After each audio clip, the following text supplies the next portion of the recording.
Hi there, welcome back to the YouTube channel. I'm back once again with a bit of fun, another deck tech and another commander, another card from Double Masters 2022 that we can use as a commander in a deck. This one's a little bit special. It's something that I saw that came out and I was like, okay, can we do anything with this? It's a colour pairing I've done a little bit before now, but this one's a completely new thing and it's something we haven't seen before at all. So, without further ado, let me introduce you to Arjun, the Shifting Flame. 4 blue-red for a flying 5/5 Sphinx Wizard legendary creature, but it has a really cool ability. Whenever you cast a spell, put the cards in your hand on the bottom of your library in any order, then draw that many cards. Yeah, the thing that this sprung to mind when I first saw this come out, and I'm sure it's been out for a while, because I'm sure most of it's reprints of Double Masters 2022, but I don't remember seeing it. I don't know what set it came from originally. If you do know, please leave me a comment below and let me know, because I'm really curious. But it really reminded me of Teferi's Puzzle Box. So I've got Teferi's Puzzle Box in here. That was the second card to get added to the deck, to be fair, when I started putting this together. So, my plan with Arjun is to go, right, let's cast some cheap spells, go through our deck, try and find the things we need to do. There's a lot of similarities between a lot of my normal commander decks. We've got Mox Tantalite, Soul Talisman, Soul Ring. I've also put in Arcane Signet, the Izzet Signet, Mind Stone, just for a little bit more ramp, and Talisman and Creativity. I don't mind taking the odd bit of damage if it helps me with my red and blue mana. So that's kind of where we're starting, and over here somewhere Solemn Sim, because, you know, it's Solemn Simulacrum, you might as well use it to go and find one of the lands. Talking of the lands, Cascade Bluffs, Castle Vantress, Command Tower, Desert, Evolving Wilds, Exotic Orchard I thought we'd try out. I managed to pick one up the other day. Obviously, Fabled Passage and Field of the Dead are here as normal, as I expect you're all expecting to see by now when you've watched any of my other deck techs. And if you haven't, why haven't you? Go watch some. We've got 5 islands, 5 mountains, Boilerworks, Guildgate. I've put the Maestro Theatre in just to act as another backup to Evolving Wilds. Maruko, Centre of the Sea, so we can draw the cards. Nykthos is in here for a reason. Path of Ancestry, Reliquary Tower, the Riverglide Pathway, some other dual lands as you can see, Temple of the False God, Terramorphic Expanse, and the Volatile Ford to finish it all off. So, that's the land taken care of. The mana ramp I've already spoken about, just to go through it again. And then it's a case of we need to get Arjun in play. So the idea of this deck is to try and get the ramp into play as soon as possible. Get to 6 mana, get Arjun down. Maybe 7 mana in play, and with a 1 casting cost spell in our hand. That would be the ideal thing. Because what we want to do, as soon as we get this into play, we want to start casting some low casting cost spells to go through our stuff. So, we've got Brainstorm in here. We've got Hard Evidence, mainly because it gives us an early blocker if we need it, and it investigates, which I didn't think was the worst thing in the world. Obviously, I'd prefer to cast it when Arjun's in play, but if not, we've got an early blocker for 1 mana, which is fine by me. Opt, Ponder, Preordain. You'd expect all them to be any deck that covers blue nowadays.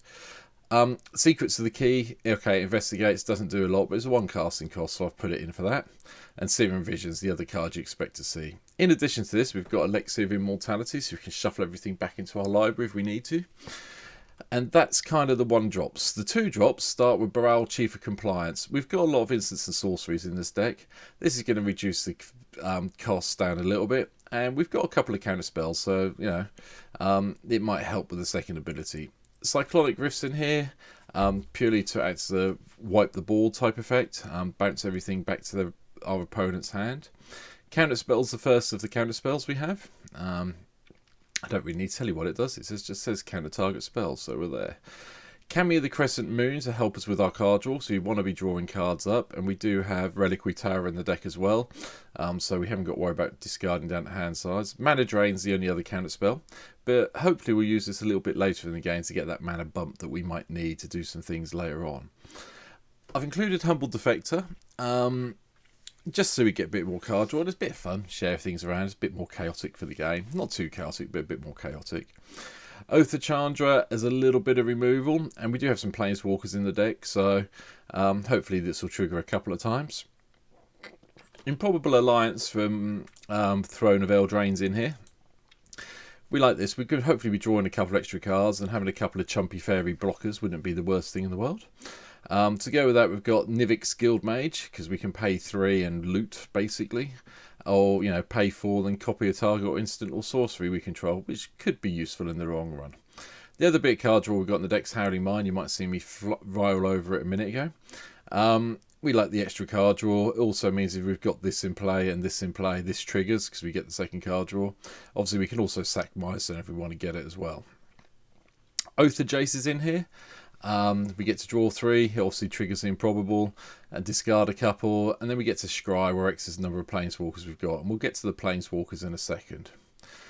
I've included Fassa. Purely because it gives us the opportunity to scry every turn, and at the end of the day it's an indestructible 5/5. Yeah, it can be killed by things that give it -5, etc, but oh well, it gets killed. It probably won't be a creature that often, to be fair, in this deck, but the scry effect's quite useful. Chaoswarped to deal with anything that annoys us and hope they don't get something even more annoying, but it works well with Arjun. Likewise, Incrag Pyromancers in the deck. Whenever we draw our second card, we get to lightning bolt someone. We'll be doing that quite a bit, I hope. Similarly, Zuz of Chaos Riders in the deck. Hopefully we're going to make our opponents draw some extra cards every turn, and get a 1/1 Devil from it, which isn't the worst idea, I don't think. And whenever one or more Devils you control attack one or more players, you and those players each draw a card and then discard a card at random. So it gives a bit more drawing, makes it a bit more chaotic. FIFA Divisions is an old friend of mine. I used to win several tournaments with this deck back in the day when it was in Standard, which was basically fog decks with this included, and it worked really well. And I haven't played it for a while and anything, so I've added it to this Commander deck. The extra card draw will help us, and obviously if our opponents have got lots of cards in hand, pinging them for shocking them for 2 damage isn't the worst thing in the world. Similarly, I've put Jory and Rune Diver in here. We'll probably play a couple of spells a turn. If it gives an extra card draw, all well and good. But it's another creature, which helps. And if it dies early in the game, so be it. The Royal Sinians is in. If you're going to play blue regiments, we'll play blue-red planeswalkers. This is one I found and I quite liked. The extra card draw again triggers Improbable Alliance, if we're going to try and use that as a win condition. We can also give our creatures +2, one of our creatures +2 and first strike and trample. And then if we get up to 8, drawing the 4 cards and then shooting something for the amount of damage in our hand, which will be a minimum of 4, isn't the worst plan in the world. Usually Fortune's Flame is just something I put in for the laugh factor. We can choose the number, flip the coins. Hopefully we'll draw some cards. For each flip you lose 2 life. Oh well. If we win all 5 flips, we may cast spells from our hand without paying their mana cost. Why not? Let's go for it and have some fun. Likewise, each player drawing a card off Temple Bell helps out as well. We'll just do it at the end of the opponent's turn before it's our turn, and give us the card, so no one else, we get to use the card we draw first, which I thought was a cunning plan. Whether it works or not sure. Behold the Multiverse, scry 2, draw 2. It probably end up being full-tailed most of the time, but it does mean we can get to scry 2, draw the 2 cards, and then I think the trigger for Arjun goes first and this goes second, so we'll get whatever handful of cards we get from Arjun when it's in play, and then we'll get to pick the next 2 with a bit of luck. Shaskimo of 1,000 Faces is in here purely because I wanted some way of copying anything I was really worried about. If our opponent drops something that's really dangerous to us, we can get it in and get it going. And obviously the legend rule doesn't apply to permanents we control. Not really that big an issue in here, but it can have its advantages that I'm sure about. Big scores there for the card draw and the treasure token. Chain Reaction is board wiping ability. 11 creatures in play, hopefully they're not indestructible, blow the world up. Same with Dax Duplicant, enters the battlefield as a copy of any creature on the battlefield except it has haste and dethrone, which is quite nice. It might get a little bit bigger if we attack the creature with the player with the most life, and it's got haste, so it's unexpected. Galzari Prismari is in here. It's just a 3/4, gives me a treasure. There's not really... There are some artifacts we can tap that let us add mana of any colour, but including Solemn Simulacrum, Teferi's Puzzle Box, etc. So it might be helpful in some respects. The second Planeswalker comes in there at Valzarek. tap something down, untap another thing, lightning bolt something for -2, or -7, flip 5 coins, take an extra head turn for each one that ends up heads. Gives us a little bit of thing. Likewise, Ral's Storm Conduits in here. Whenever we cast an instant or sorcery, we get to ping someone or a planeswalker, we get to scry 2, and we also get to copy instants and sorceries, which may be very beneficial. I'm playing Storm the Vault. It's another one of those cards that people know about and doesn't see that much play outside of real competitive CDH decks. And we'll have some artifacts. We'll hopefully have 5 more artifacts at some stage, and we'll get to flip it and have that nice little ability to tap and add blue for each artifact we control, which I can't complain about. Solemn Sim I've spoken about. Teferi's Puzzle Box annoys people. I've played it a few times in other decks, and usually when it comes down people can see because they just don't want to fiddle around with their hands. But in this deck it could be a bit of a giggle. I've also included the Dolconori. Getting to cast all our spells as though they had flash could be beneficial to us. We may have a situation where we have counter spells, Cyclonic Rift and Mana Drain sitting in our hand, and we've got some legends or some creatures or some enchantments or so on and so forth that we want to play. We'll just have this in play, hopefully, and play at our opponent's end of turn. Likewise, don't forget, when that's in play with Gazari, we get to tap it for mana as well, so it has its upside. Wiretapping. I decided to try out this Hideaway Land in this deck, purely because we will be drawing more cards than we should be, and hopefully at some stage we'll have 9 or more cards in our hand and we can just play whatever's underneath it for free. Battle of Fire and Frost is here for the ability to do the 4 damage to each creature, each giant creature, and each planeswalker. The Scry 2 for the second chapter is fine. The Scry 3 might be relevant, might not be relevant, but we'll see what happens. Kranos, God of Storms, is one of the most common Izzet commanders that you'll probably see in Commander. However, I'm playing it as a main deck card here. Revealing the first card we draw on each of our turns helps. If we reveal a land, we draw a card. Whenever you reveal a non-land card this way, it lightning bolts something. Minor win condition? Yeah, possibly, but we'll see how it goes. Kiga the Tidestar comes up next.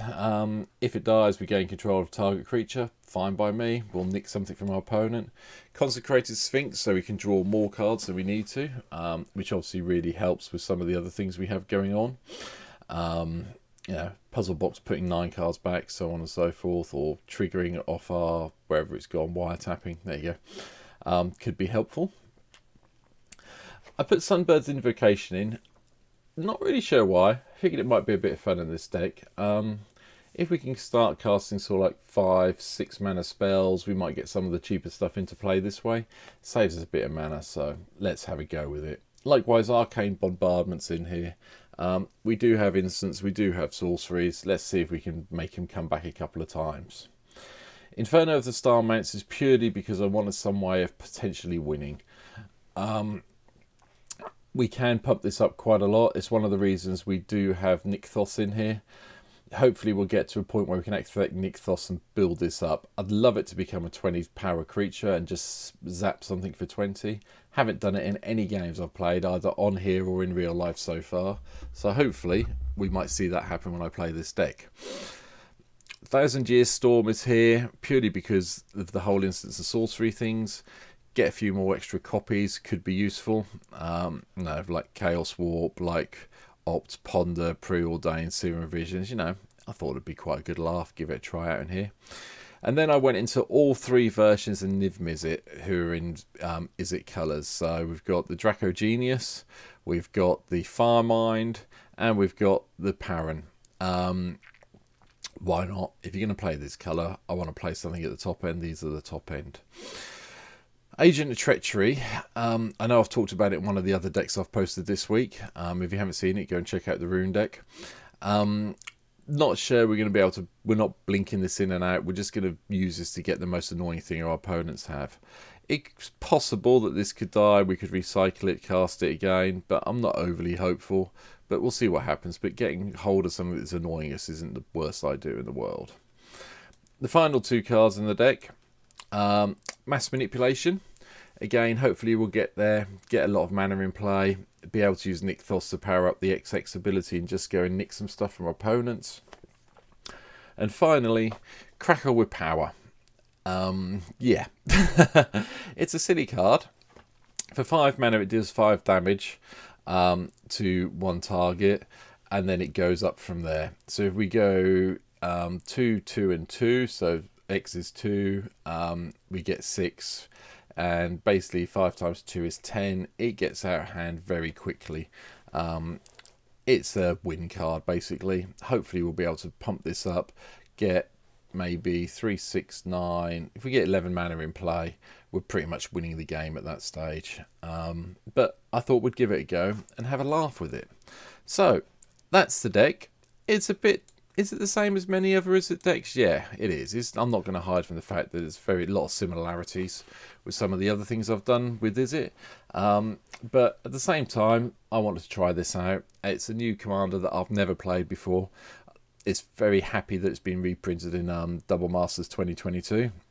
And here it is. So, if you enjoyed this, hit that subscribe button just over here somewhere, wherever it is on the screen, just below me somewhere, down there maybe, I don't know. Just hit it, follow it. Follow the links in the description. Come and join us on Twitch. I stream most Tuesday, Thursday nights, and sometimes, and sometime on a Sunday, as in I'm never really sure what time I'm streaming on Sunday, but I'm usually there. Come and give me a follow over on Twitch. I'd really appreciate it if you could. Likewise, if you've enjoyed this, let your mates know about it. Get them to come and join my YouTube channel. I'm only at 18, I think 19, 20 followers, I think the last time I checked. Idealistically, I'd love to get to 1,000. Bit hopeful, but I've only been doing this a while, and starting with 20 in the first 4 months I'm more than happy with. But if you're watching this for the first time, hit that follow button, watch some of my other videos, I'd really appreciate it. But that's it for now. I hope you enjoyed this really quick deck take. Like I say, come and find me on the stream, and hopefully I'll see you on the stream soon, or leave me some comments here on YouTube. Let me know what you think. Let me know if there's anything I've missed. I'd really appreciate it. But in the meantime, take care. I'm out. Bye.